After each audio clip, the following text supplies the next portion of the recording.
देश दुनिया के सिलेक्टेड की बहुत ही महत्वपूर्ण 60 बड़ी खबरों को। लेकिन दोस्तों, वीडियो को आगे बढ़ने से पहले अगर आप लोगों ने हमारे चैनल को अब तक सब्सक्राइब नहीं किया तो सब्सक्राइब कर लीजिए। भारत इस महीने के अंत तक जापान से पहली 6 E5 सीरीज की बुलेट ट्रेनों की खरीद के सौदे पर मुहर लगाएगा। इसके साथ ही 2026 में जून जुलाई के महीने में गुजरात में पहली ट्रेन शुरू होने की दिशा में रेलवे का भरोसा बढ़ गया है। लोकसभा चुनाव के लिए आज कांग्रेस के उम्मीदवार फाइनल हो सकते हैं। शाम 6 बजे कांग्रेस केंद्रीय चुनाव समिति CEC की बैठक में इस पर मुहर लग सकती है। इस बैठक में कई राज्यों की सीटों पर उम्मीदवार तय हो सकते हैं। बिहार के मुख्यमंत्री नीतीश कुमार लगभग एक सप्ताह की छुट्टी पर चले गए। इसी दौरान वह कुछ दिन विदेश में बिताएंगे। सूत्रों ने यह जानकारी दी है कि जनता दल यूनाइटेड JDU के अध्यक्ष नीतीश कुमार के करीबी सूत्रों ने बताया है कि मुख्यमंत्री इसी कारण पश्चिम चंपारण जिले में प्रधानमंत्री नरेंद्र मोदी के रैली में भाग नहीं ले सके हैं। प्रधानमंत्री नरेंद्र मोदी आज जम्मू कश्मीर का दौरा करेंगे। वो दोपहर 12 बजे श्रीनगर के बख्शी स्टेडियम में विकसित भारत विकसित जम्मू कश्मीर कार्यक्रम में हिस्सा लेंगे। हैदराबाद के एक युवक नौकरी के नाम पर एजेंटों की धोखाधड़ी का शिकार हो गए हैं। उससे पहले रूस ले जाया गया, फिर सेना के लिए काम कराने के लिए मजबूर किया गया। इसके बाद ही यूक्रेन से जंग में भारतीय युवक की मौत हो गई। मॉस्को स्थित भारतीय दूतावास ने बुधवार को मौत की पुष्टि की। कांग्रेस नेता राहुल गांधी ने भारत जोड़ो न्याय यात्रा के दौरान जनसभा को संबोधित करते हुए केंद्र पर जमकर निशाना साधा। साथ ही उन्होंने कहा कि अगर उनकी पार्टी सत्ता में आई तो सबसे पहले जाति आधारित जनगणना कराई जाएगी और फसलों के लिए न्यूनतम समर्थन मूल्य MSP की कानूनी गारंटी दी जाएगी। बिहार के नीतीश कुमार सरकार ने भारतीय प्रशासनिक सेवा IAS के 14 वरिष्ठ अधिकारियों को तबादला कर दिया है। बिहार सरकार के सामान्य प्रशासन विभाग GAD द्वारा जारी एक अधिसूचना के अनुसार 1952 बैच के वरिष्ठ IAS अधिकारी दीपक कुमार सिंह को राज्य के राजस्व विभाग और भूमि सुधार विभाग का अपर मुख्य सचिव बनाया गया है। लोकसभा चुनाव के राष्ट्रीय लोक दल के अध्यक्ष जयंत चौधरी इंडिया गठबंधन का साथ छोड़कर NDA में शामिल हो गए हैं, जिसे लेकर भारतीय किसान यूनियन के अध्यक्ष नरेश टिकैत ने नाराजगी जताई है।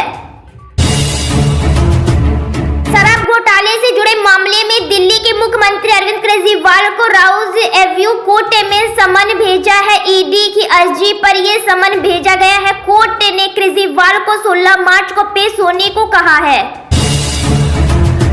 कोरोना वायरस एक बार फिर से पैर पसार रहा है। दिल्ली में पिछले 24 घंटे में कोविड-19 के 63 नए केस सामने आए हैं। यह पिछले साल मई के बाद से राजधानी में एक दिन में संक्रमितों की सबसे अधिक संख्या है। लोकसभा चुनाव से पहले बीजेपी के नेतृत्व वाला NDA अपना कुनबा बढ़ाने में लगा हुआ है। यूपी के बाद अब ओडिशा में भी NDA में नए दल की एंट्री हो सकती है। लोकसभा चुनाव होने में कुछ ही महीनों का समय बाकी है। ऐसे में पार्टियां अपने उम्मीदवारों की लिस्ट जारी कर रही है। आज कांग्रेस अपने उम्मीदवारों की पहली लिस्ट जारी कर सकती है। सपा मुखिया अखिलेश यादव आज प्रयागराज आएंगे। वे 2 वैवाहिक कार्यक्रमों में शिरकत करेंगे। अखिलेश यादव नई दिल्ली से दोपहर 12:15 में प्रयागराज एयरपोर्ट पहुंचेंगे। प्रधानमंत्री नरेंद्र मोदी आज जम्मू कश्मीर के दौरे पर है। इस दौरे में PM श्रीनगर में कई विकसित परियोजनाओं का उद्घाटन और शिलान्यास करेंगे। कश्मीर में अनुच्छेद 370 हटाने के बाद PM मोदी का यह पहला दौरा है। लोकसभा चुनाव 2024 से पहले नेताओं का दल बदल का सिलसिला जारी है। पश्चिम बंगाल में तृणमूल कांग्रेस TMC नेता तपस राय हाल ही में भारतीय जनता पार्टी BJP में शामिल हुए। हमास और इजराइल के बीच 5 माह से भी अधिक समय से जंग जारी है। युद्ध में अब तक दोनों पक्षों के हजारों लोगों की मौत हो गई है। फिलहाल ना तो जंग की रफ्तार कम हो रही है और ना ही लोगों की जान की परवाह की जा रही है। जम्मू कश्मीर से धारा 370 हटाने के बाद आज पहली बार प्रधानमंत्री नरेंद्र मोदी की कश्मीर के श्रीनगर में विशाल रैली होने वाली है। बीजेपी का दावा है कि कश्मीर का इतिहास में यह अब तक की सबसे बड़ी रैली होगी, जिसमें 2 लाख से ज्यादा लोग शामिल होंगे। उत्तर प्रदेश स्थित बाराबंकी लोकसभा सीट पर भारतीय जनता पार्टी ने बीते शनिवार शनिवार को प्रत्याशी के नाम का ऐलान कर दिया था।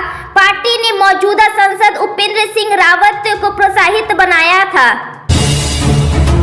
उत्तर प्रदेश और तेलंगाना के बाद मध्य प्रदेश में लोकसभा चुनाव लड़ने का ऐलान मायावती की बहुजन समाजवादी पार्टी ने कर दिया है। बीएसपी आगामी लोकसभा चुनाव में मध्य प्रदेश की सभी 29 सीटों पर उम्मीदवार उतारेंगी।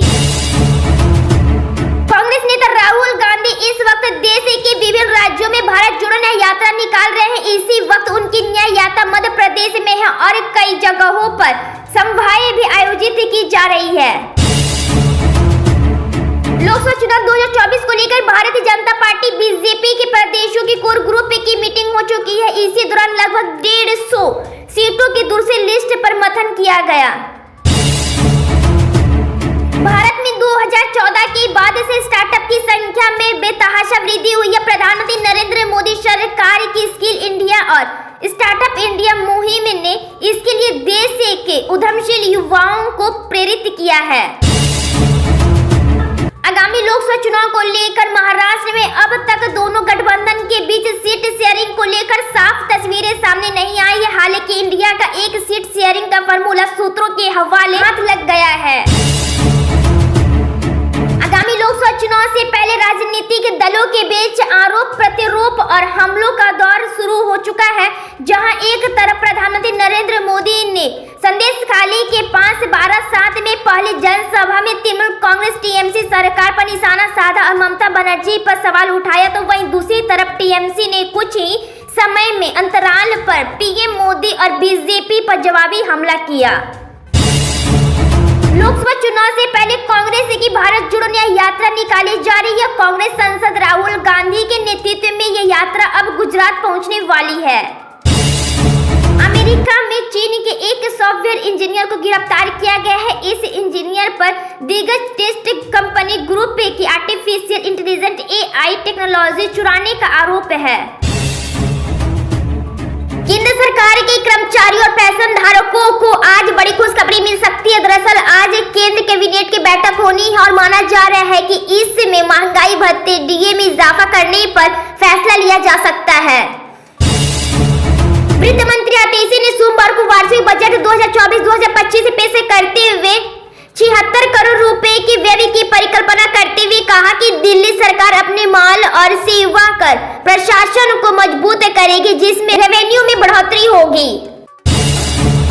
कांग्रेस महासचिव प्रियंका गांधी ने बीजेपी सरकार को घेरा। उन्होंने कहा कि कानपुर में गैंग रेप से पीड़ित 2 नाबालिग बच्चियों ने आत्महत्या कर ली है। अब उन बच्चियों के पिता ने भी आत्महत्या कर ली है। छत्तीसगढ़ के मुख्यमंत्री वैष्णोदेव राय ने मंत्री परिषद की बैठक बुलाई है। इस कैबिनेट बैठक में मंत्री परिषदों ने राज्य के विकास से जुड़े कई अहम मुद्दे पर चर्चा की और फैसला लिए। मध्य प्रदेश में लोकसभा चुनाव से पहले सियासी बयानबाजी तेज हो गई है। जातीय जनगणना के मसले को लेकर बीजेपी ने कांग्रेस के पूर्व अध्यक्ष राहुल गांधी पर हमला बोला है। कांग्रेस सांसद राहुल गांधी को चुनाव आयोग ने एडवाइजरी जारी की है। इसमें राहुल गांधी को बयानबाजी करने पर अधिक सावधान और सतर्क रहने की सलाह दी गई है। चुनाव आयोग ने प्रधानमंत्री पर की गई बयानबाजी पर दिल्ली हाई कोर्ट के आदेश और राहुल गांधी के जवाब सहित सभी तथ्यों पर विचार करने के बाद कांग्रेस नेता को भविष्य में अधिक सावधान और सतर्क रहने की सलाह दी है। गोल्ड की कीमतों में आज मार्केट में फिर से रिकॉर्ड हाई बनाया है। मल्टी कमोडिटी एक्सचेंज पर गोल्ड का भाव 65,298 रुपए प्रति 10 ग्राम के पार निकल गया है। मध्य प्रदेश के विज्ञान भवन में एक अलंकरण समारोह आयोजित किया गया है। इस समारोह में देश के राष्ट्रपति द्रौपदी मुर्मू मुख्य अतिथि के तौर पर शामिल हुई। कर्नाटक के मंड्या में पुलिस ने विरोध प्रदर्शन के दौरान पाकिस्तान जिंदाबाद के नारे लगाने के आरोप में भारतीय जनता पार्टी बीजेपी के एक कार्यकर्ता को गिरफ्तार किया गया। बीते दिनों उत्तर भारत में बारिश के साथ हुई ओलावृष्टि के कारण ज्यादातर हिस्सों में एक बार फिर से ठंड बढ़ गई है। दिन का समय धूप निकलती है तो जिसमें सुबह और शाम से वक्त सर्द हवाओं का एहसास हो रहा है। त्रिपुरा में एक बड़ा राजनीतिक उलटफेर हुआ है। मुख्य विपक्षी दल टीएमपी ने ही अपना पल्ला बदल दिया है और वह एनडीए में सरकार के साथ गठबंधन कर लिया है। एनडीए में शामिल होने के बाद टीएमपी के 2 विधायकों ने आज मंत्री पद की शपथ भी ले ली है। कांग्रेस की तरफ से लोकसभा चुनाव के उम्मीदवारों की पहली सूची जल्द ही सामने आ सकती है। इससे पहले खबरें हैं कि पार्टी कर्नाटक में उम्मीदवारों के नाम पर अंतिम मुहर लगाने में परेशानियों का सामना कर रही है। लोकसभा चुनाव 2024 की तारीखों की घोषणा निर्वाचन आयोग इलेक्शन कमीशन इस महीने के अंत तक हो सकता है। हालांकि राजनीतिक दल इससे पहले ही चुनावी मोड में चले गए हैं। वहीं इंडिया गठबंधन में कांग्रेस और तृणमूल कांग्रेस टीएमसी के बीच तालमेल बैठता नहीं दिख रहा है। आगरा के फतेहपुर सीकरी लोकसभा सीट को लेकर भाजपा विधायक के बेटे के बगावती तेवर नजर आ रहे हैं। फतेहपुर सीकरी लोकसभा सीट से भाजपा ने अपना प्रत्याशी घोषणा कर दिया है, जिस पर अब भाजपा विधायक के बेटे ने सवाल खड़े किए हैं। प्रधानमंत्री नरेंद्र मोदी की सरकार महिलाओं के विकास से महिलाओं के नेतृत्व में विकास की दिशा में काम कर रही है। 2014 के बाद से आधी आबादी के सशक्तिकरण के लिए जो काम हुए हैं उनका परिणाम अब जमीन पर दिखने लगा है। प्रधानमंत्री नरेंद्र मोदी 64 करोड़ की 52 परियोजनाओं का शुभारंभ लोकपर्णे के अब से कुछ देर में पीएम मोदी का संबोधन शुरू होगा। केंद्रीय मंत्री डॉक्टर जितेंद्र सिंह ने कहा कि रैली में जो लोग आए हैं वह मोदी के परिवार हैं। नए साल में 14 जनवरी से कांग्रेस ने मणिपुर से राहुल गांधी की अगुवाई में भारत जोड़ो यात्रा की शुरुआत की। ये देश के कई राज्यों में होते हुए महाराष्ट्र पहुंचेगी। केंद्रीय इलेक्ट्रॉनिक्स एवं सूचना प्रौद्योगिकी मंत्री अश्विनी वैष्णव ने कहा है कि भारत से मोबाइल फोन निर्यात आने वाले समय में 5 गुना से अधिक बढ़कर 50 से 7 अरब डॉलर हो जाएगा।